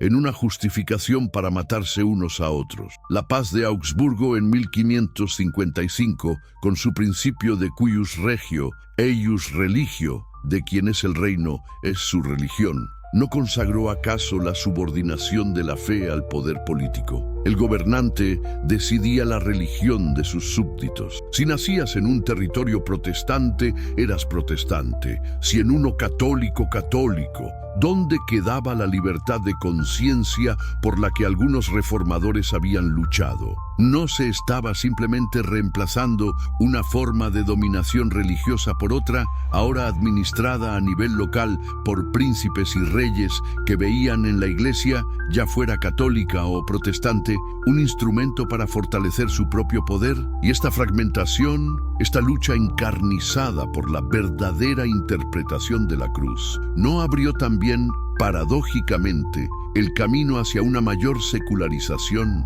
hacia la idea de que quizás el Estado debería mantenerse al margen de las disputas teológicas para garantizar la paz social? Filósofos como Spinoza, precisamente, observarían estos conflictos con horror y concluirían que la única manera de evitar que la religión fuera una fuente constante de sedición y violencia era subordinar las manifestaciones externas del culto al poder soberano y garantizar la libertad de pensamiento y de filosofar, una lección aprendida a un costo terrible. Mientras Europa se desangraba en sus guerras de religión, un nuevo escenario se abría al otro lado del Atlántico. El descubrimiento de América por Colón en 1492, o más bien el inicio de la invasión europea, coincidió con la culminación de la Reconquista en España, con la expulsión de los últimos musulmanes de Granada y el decreto de expulsión de los judíos. ¿Casualidad? ¿O el inicio de una nueva fase de expansión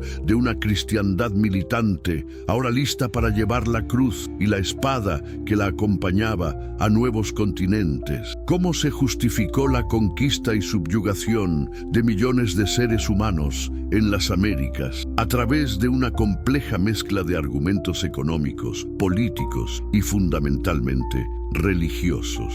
La doctrina del descubrimiento, emanada de bulas papales como la Inter Caetera de Alejandro VI, concedía a los monarcas de España y Portugal el derecho a reclamar tierras no habitadas por cristianos, con la obligación de evangelizar a sus habitantes. ¿No es esto una consagración de la idea de que el mundo entero pertenecía, por derecho divino, a la cristiandad y que la cruz debía ser plantada en cada rincón del planeta por la fuerza si fuera necesario? Los conquistadores, Cortés en México, Pizarro en Perú y tantos otros, llegaban con la cruz en una mano y la espada en la otra. Se leían requerimientos a los pueblos indígenas, a menudo en un idioma que no entendían, exigiéndoles que aceptaran la soberanía del rey español y la fe cristiana. Si no lo hacían, se les consideraba rebeldes y se les podía hacer la guerra justa, esclavizarlos, arrebatarles sus tierras y sus bienes. ¿Era esto evangelización o una coartada para el saqueo y el genocidio? ¿Qué pensaría Cristo, el que dijo ama a tu prójimo como a ti mismo, de estas acciones cometidas en su nombre? Los testimonios de la época, como los del fraile Bartolomé de las Casas, son estremecedores. Describen las masacres, las torturas, la explotación brutal de los indígenas en las minas y las encomiendas. Y aunque las Casas y otros defendieron los derechos de los nativos, argumentando que eran seres humanos con alma capaces de recibir la fe, la lógica de la dominación prevaleció. La cruz se alzó sobre las ruinas de los templos aztecas e incas, a menudo construyéndose iglesias directamente encima de ellos. Un símbolo de triunfo espiritual o una marca de la imposición cultural y la erradicación de otras cosmovisiones. Las misiones, tanto católicas como posteriormente protestantes en otras regiones, jugaron un papel complejo. Sin duda, hubo misioneros con intenciones genuinamente piadosas que aprendieron las lenguas locales, protegieron a los indígenas de los abusos más flagrantes de los colonos y les proporcionaron educación y atención médica. Pero podemos separar su labor del proyecto colonial en su conjunto. No eran, en última instancia, agentes de una transformación cultural que buscaba reemplazar las creencias y prácticas ancestrales por las europeas, consideradas las únicas verdaderas y civilizadas. La conversión era una elección libre o el resultado de una presión inmensa, de la destrucción de un mundo y la imposición de otro donde la supervivencia a menudo dependía de la aceptación, al menos externa, de la nueva fe y sus símbolos. Pensemos en cómo se representaba a los dioses indígenas, como demonios, sus rituales, como abominaciones, su conocimiento, como brujería. ¿No es esta una estrategia clásica de deshumanización del otro para justificar su sometimiento? Y la cruz, en este contexto, no funcionaba como el estandarte de la verdadera fe contra las falsas idolatrías, legitimando la violencia necesaria para extirparlas.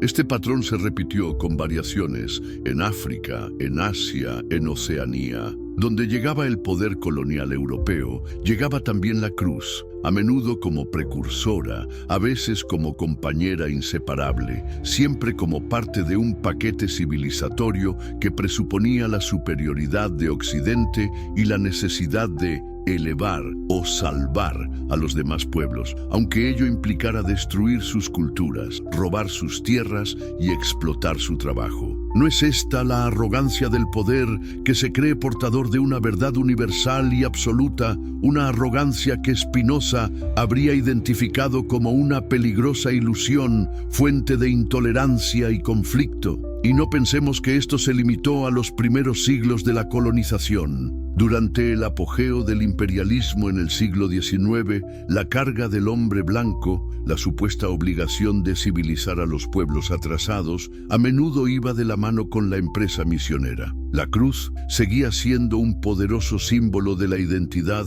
y la misión europeas, incluso cuando las propias sociedades europeas se estaban volviendo cada vez más seculares. ¿Una contradicción? ¿O una demostración de que los símbolos pueden mantener su utilidad para el poder mucho después de que su significado teológico original haya sido erosionado o transformado? Es imposible no preguntarse, ¿cuántas veces la promesa de salvación celestial traída por la cruz sirvió para hacer más soportable la opresión terrenal, para desviar la atención de las injusticias del presente con la esperanza de una recompensa futura, o, por el contrario, para inculcar una ética de trabajo y obediencia que beneficiaba directamente a los amos coloniales. La historia es implacable en sus lecciones si estamos dispuestos a escuchar, y lo que nos muestra es que un símbolo, por más puro que sea su origen, puede ser torcido, manipulado y convertido en un arma en manos de aquellos que buscan el poder. La cruz, con su profunda resonancia espiritual para miles de millones, no ha sido una excepción. Ha consolado a los afligidos, sí, pero también ha marchado al frente de ejércitos conquistadores. Ha inspirado actos de inmensa caridad, pero también ha presidido tribunales inquisitoriales. Ha sido un faro de esperanza, pero también una sombra de opresión. Y ahora llegamos a épocas más recientes, a los siglos XX y XXI. ¿Acaso la cruz dejó de ser un factor en las dinámicas de poder y conflicto? ¿O simplemente adoptó nuevas formas, se manifestó en nuevos contextos, a veces más sutiles, a veces igual de brutales? Pensemos en el siglo XX, un siglo de guerras mundiales, de ideologías totalitarias, de genocidios. ¿Qué papel jugó la religión y sus símbolos en estos cataclismos? En algunos casos, las iglesias y sus líderes se opusieron valientemente a la tiranía. Figuras como Dietrich Bonhoeffer en la Alemania nazi, que pagó con su vida su resistencia, nos recuerdan que la conciencia individual, anclada en una fe profunda, puede alzarse contra el mal absoluto. La cruz, para ellos, era un llamado a la justicia y al sacrificio por el prójimo, no una justificación para la barbarie. Pero también hubo casos donde las instituciones religiosas o facciones dentro de ellas se aliaron con regímenes autoritarios o fascistas, buscando proteger sus intereses, combatir el comunismo ateo o incluso promoviendo una visión nacionalista y excluyente de la fe. En la España de Franco, el nacionalcatolicismo fusionó la identidad española con un catolicismo militante y conservador. La cruz y la espada volvieron a marchar juntas, bendiciendo un régimen que surgió de una sangrienta guerra civil y que reprimió duramente cualquier disidencia. ¿No es este un eco de patrones históricos que ya hemos visto? En otros contextos, como en la Sudáfrica del apartheid, ciertas interpretaciones de la teología cristiana fueron utilizadas por la minoría blanca para justificar la segregación racial y la opresión de la mayoría negra. La Biblia, leída a través de un lente particular, podía usarse para argumentar la supuesta inferioridad de unas razas sobre otras. ¿No es esto una perversión extrema del mensaje de un Dios que, según la mayoría de las tradiciones cristianas, creó a todos los seres humanos a su imagen y semejanza? Sin embargo, también en el siglo XX surgió un movimiento poderoso desde las bases, especialmente en América Latina, que buscó reinterpretar la cruz de una manera radicalmente diferente: la teología de la liberación. Sacerdotes, monjas y laicos, inspirados en el Concilio Vaticano II y en la cruda realidad de la pobreza y la injusticia en sus países, comenzaron a leer el Evangelio desde la perspectiva de los oprimidos. Para ellos, la cruz no era un símbolo de resignación pasiva ante el sufrimiento, sino un llamado a la lucha por la justicia social, por la liberación de las estructuras económicas y políticas que generaban miseria y muerte. Figuras como Monseñor Óscar Romero en El Salvador, asesinado mientras celebraba misa por denunciar la violencia del régimen militar, encarnaron esta visión de una fe comprometida con los pobres, una cruz plantada en medio de las luchas populares. ¿No es esto un retorno a las raíces más subversivas del cristianismo primitivo, una recuperación de la cruz como símbolo de solidaridad con los marginados y desafío a los poderosos? Por supuesto, la teología de la liberación fue vista con sospecha y hostilidad por sectores conservadores de la Iglesia y por gobiernos autoritarios que la acusaron de marxista y de promover la violencia. ¿Era realmente una amenaza al orden establecido? Sin duda. ¿Era una desviación de la verdadera fe? Eso depende de quién interprete la fe y con qué intereses. Y hoy, en el siglo XXI, donde vemos la cruz y otros símbolos religiosos en juego en las dinámicas de poder. En los discursos políticos de muchos países, donde la religión se invoca para movilizar votantes, para justificar políticas, para definir la identidad nacional en oposición a otros inmigrantes, minorías religiosas, etc. ¿No es esto, a menudo, una forma de manipulación, de usar el fervor religioso para fines puramente seculares y, a veces, divisorios? En conflictos alrededor del mundo, desde Oriente Medio hasta partes de África y Asia, la religión sigue siendo un factor identitario poderoso, a menudo entrelazado con disputas territoriales, étnicas y por recursos. ¿Es la religión la causa de estos conflictos o un lenguaje a través del cual se expresan tensiones más profundas, una bandera bajo la cual se agrupan diferentes bandos? La respuesta rara vez es simple, pero lo cierto es que los símbolos religiosos, como la cruz, la media luna, la estrella de David, pueden ser instrumentalizados para inflamar pasiones, para demonizar al enemigo, para justificar la violencia. ¿No nos enseña la historia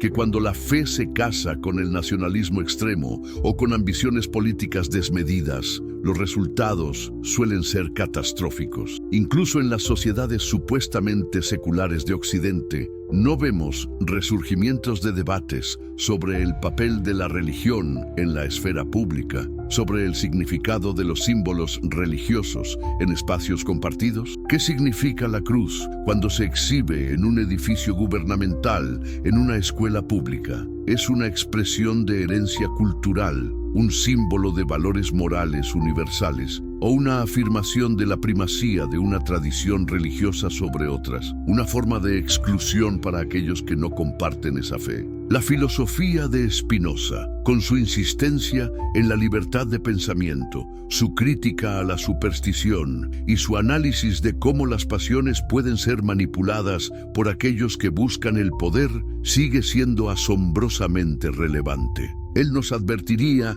que desconfiemos de cualquiera que afirme poseer la verdad absoluta y que busque imponerla a otros, especialmente si lo hace utilizando el miedo, la promesa de recompensas sobrenaturales o la amenaza de castigos divinos. Nos instaría a examinar críticamente cómo se utilizan los símbolos y las narrativas religiosas en la arena política y social, a preguntarnos siempre: ¿a quién beneficia este discurso? ¿Qué intereses se esconden detrás de esta invocación de lo sagrado? La cruz, como hemos visto a lo largo de este extenso recorrido, es un símbolo de una complejidad abrumadora. Ha representado el amor más sublime y el odio más abyecto. Ha inspirado la compasión más profunda y la crueldad más refinada. Ha sido un emblema de liberación y una herramienta de dominación. ¿Depende su significado del ojo que la mira o de la mano que la esgrime? Quizás la lección más importante que podemos extraer no es condenar el símbolo en sí, sino desarrollar una vigilancia constante sobre cómo se utiliza. Reconocer que cualquier idea, cualquier creencia, por más noble que sea en su origen, puede ser corrompida y convertida en un instrumento de opresión si se combina con el poder absoluto y la ausencia de crítica. La verdadera realidad que buscamos desvelar no es una verdad simple ni cómoda. Es una realidad llena de matices, de contradicciones, de luchas por el poder que a menudo se disfrazan de piedad.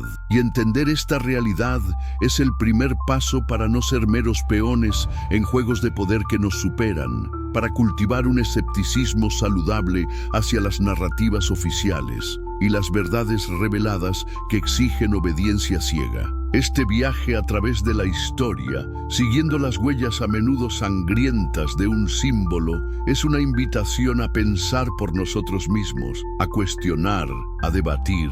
Y es un viaje que no termina aquí. Hay muchos más capítulos, muchos más ejemplos, muchas más conexiones por explorar. Por eso, si este análisis profundo, esta inmersión en las corrientes ocultas de la historia les ha parecido valiosa, si les ha hecho reflexionar o ver las cosas desde una perspectiva diferente, les pedimos que nos ayuden a seguir adelante. Compartan este video, esta reflexión, con algún amigo, con algún familiar, con cualquiera que crean que podría beneficiarse de mirar más allá de las apariencias. Que la verdadera realidad, esa que a menudo nos ocultan, llegue a más personas. Y una vez más, si están en su celular y este contenido les ha impactado, no olviden ese pequeño gesto que para nosotros significa tanto. Deslicen hacia arriba, hagan swipe up, hypar o como se diga en su rincón del mundo. Cada interacción nos permite romper el cerco del algoritmo y alcanzar a nuevas mentes deseosas de comprender. Para cerrar, por ahora, esta larga conversación, les dejamos con una pregunta que resuena desde Spinoza hasta nuestros días. ¿Cómo podemos construir sociedades donde la libertad de conciencia sea un pilar fundamental, donde las creencias religiosas inspiren lo mejor de la humanidad, la compasión, la justicia, la solidaridad, en lugar de ser manipuladas para dividir, para odiar, para dominar? ¿Es posible separar la fe personal y la búsqueda espiritual de las garras del poder institucional que siempre busca instrumentalizarla? La historia nos ofrece advertencias, pero quizás también, si sabemos leer entre líneas, algunas pistas. La búsqueda continúa y esperamos que nos acompañen en ella. Déjenos saber en los comentarios no solo desde dónde nos vieron y a qué hora, sino también qué reflexiones les ha provocado este recorrido. Su participación es vital. Hasta la próxima vez que nos atrevamos a rasgar el velo.